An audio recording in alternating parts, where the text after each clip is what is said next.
We're talking to Porter Erisman, a former vice president from Alibaba. What can we learn from Alibaba? I think what Alibaba's done is sort of surprised people because people weren't aware that in China e-commerce was really taking off, but the IPO of Alibaba sort of brought attention to it. So I think what we can learn is that innovation in e-commerce is alive and well in China, and that even though in China e-commerce took a lot longer to take off, once it finally took root, it proved to be much more important to China than it was to the West. And so I think We thought in the West that we were the kings of e-commerce, right? right, yeah, I think But we're not. well, it's each model is different for different markets. That's one of the key learnings. And so my film talks about how eBay tried to use its model in the China market, but it didn't work in China. But of course, Your film is a documentary about your life at Alibaba, right? right. So my film's it's an independent documentary of the 8 years I spent inside Alibaba. Crocodiles in Yangtze. Crocodile in the Yangtze, yeah. And so, I mean, what it shows is that e-commerce, because it was slower to take off in China, people didn't notice it. But I think the last 20 years, the story was about e-commerce in Europe and the US. The next 20 years will be about e-commerce in China and the developing world. You think all the new stuff in the future will mostly come from the developing countries, as we would call it? I think largely. So in the past, people used to look at China as imitators. Now they're going to look at China as innovators. And because China was sort of a blank slate, e-commerce developed there before even retail built out. What you're seeing is that it's a laboratory now where people can look to China to see new innovations that took off much faster than in the West, where we already had a very mature e-commerce infrastructure. Can you name some examples? Well, for example, when you go to dinner in China now, if you go with 6 friends, maybe you decide to, we say go Dutch. So split the bill evenly between 6 people. Well, you can just go on your Alipay payment app and immediately split the bill between 6 people. It's a common way to pay a bill. That's what a lot of Chinese people do. That's what they're doing now. Because we talk about it, but we don't do it. Right. Because, our systems are already, pretty well set up. So for whatever Legacy systems. Yeah, legacy systems. So basically in China also people adopt things more quickly. It's changing so quickly, people are open to new ideas, and that's why you see So that makes it easier for a startup or new things to really become successful. I think so, but it also makes it harder to be a leader because you might be the leader one day and then the next day your business disappears because you didn't keep up with the trend. So you have to go with change much more quickly in China. And you started at Alibaba in 1994, right? Not 1984. No. So I started at Alibaba in 2000. So that was about a year after the company moved out of an apartment. Or I joined as the company moved out of an apartment. I was there from 2000 to 2008. So that's 14 years ago. What was Alibaba then? Yeah, Alibaba, when I joined, it was nothing more than sort of a company that was started by an English teacher and some of his friends, and they had a dream to build China's first global internet company. But at that time, it was just really a handful of people with a dream. But I think the interesting thing now is looking back, you can see that by sticking to some simple values, they actually achieved these things they set out to do. Which values?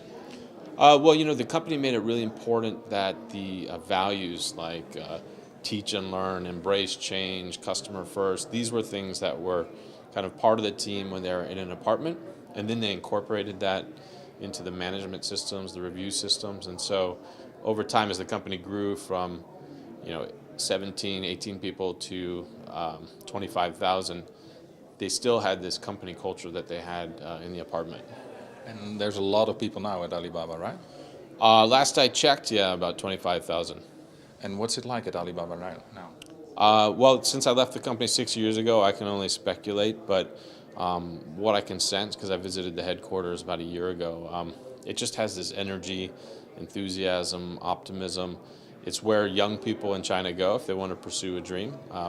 It's to e-commerce startups or internet startups. So the IPO made it possible to attract more capital. What will Alibaba do then? Yeah, I can guess that they're going to continue to grow in China. Now only about 25% of people in China have shopped online. So there's still a lot of running room in China. I think they're going to expand internationally, but not directly take on Amazon and eBay and Western markets, maybe find other niches that they can get involved in. So in Holland we also have these new Chinese companies like DealExtreme.com that have now Dutch sites and ship without shipment cost. How do you feel about that? Can you ask that again? I'm not sure I understood that. And there's web shops, Chinese web shops, which are translated in Dutch, and you can buy, like an iPhone cable for €1 without shipment cost. Right. And does that bring a new era of Chinese things in Europe? Well, I think one of the things I noticed, because I lived in China for about 12 years, is I noticed just how cheap it is to buy certain things, like an iPhone case. It might cost $35 in the US, costs $1 in China. So there's a huge arbitrage potential. So for certain products at this point, like low-cost products, I think there's an opportunity for people to buy cheaper products directly from Chinese manufacturers rather than through all the different middlemen. But I think it's also a place to beware, just because you can't always trust what you buy online, so it's important to do the due diligence too. What is your predictions, your personal predictions on e-commerce coming from China and all the new stuff? What will we see in Europe? I think it'll just continue to grow. I think what you'll see is people in developing countries, or countries like Russia, are already buying on AliExpress quite a bit, from what I've read. So it's you're going to see people buying from China, consumers buying directly. But the most important trend for European businesses is that now it's possible to sell into China. There's actually a channel, and on Singles Day alone in China last year, $5.7 billion worth of products were sold on Taobao and Tmall. So if you're in Europe and you have a product to sell, you finally have a way to reach consumers in China that you didn't have before. Right. So let's say I'm a retailer, I want to do that. What's the first step? What do I do? What I would do if I was a retailer in Europe or a brand is I would just look at the leading marketplaces in China and then narrow it down to the 2 or 3 that you think are the best fit for your product, and then contact them. They have a lot of partnership programs that they're trying to plug in foreign retailers and brands into. So just contact. Depends on the product category, which web shop would fit best? I think it depends. I mean, I know that, for example, Tmall has all kinds of brands, and then there are other websites that are positioning themselves just as a luxury goods sort of shopping mall. And so I'd let retailers do that themselves, but I think there are different places to sell. On Taobao, Tmall, you can buy everything under the sun. So if you make it, people in China will probably buy it. There's all kinds of specialty retailers that sell into China through them. So I would say, there's plenty of opportunity there. What's the last tip you would give to a European retailer? The last tip would just be to, rather than be paralyzed in fear at the rise of these big Chinese e-commerce companies, is to look for the opportunity. And really, more than anything, it's an opportunity. Embrace them. Yeah, embrace it. I mean, where there's change, there's opportunity.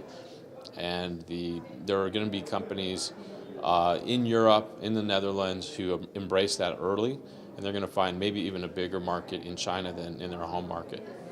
Thank you very much. Okay. Excellent.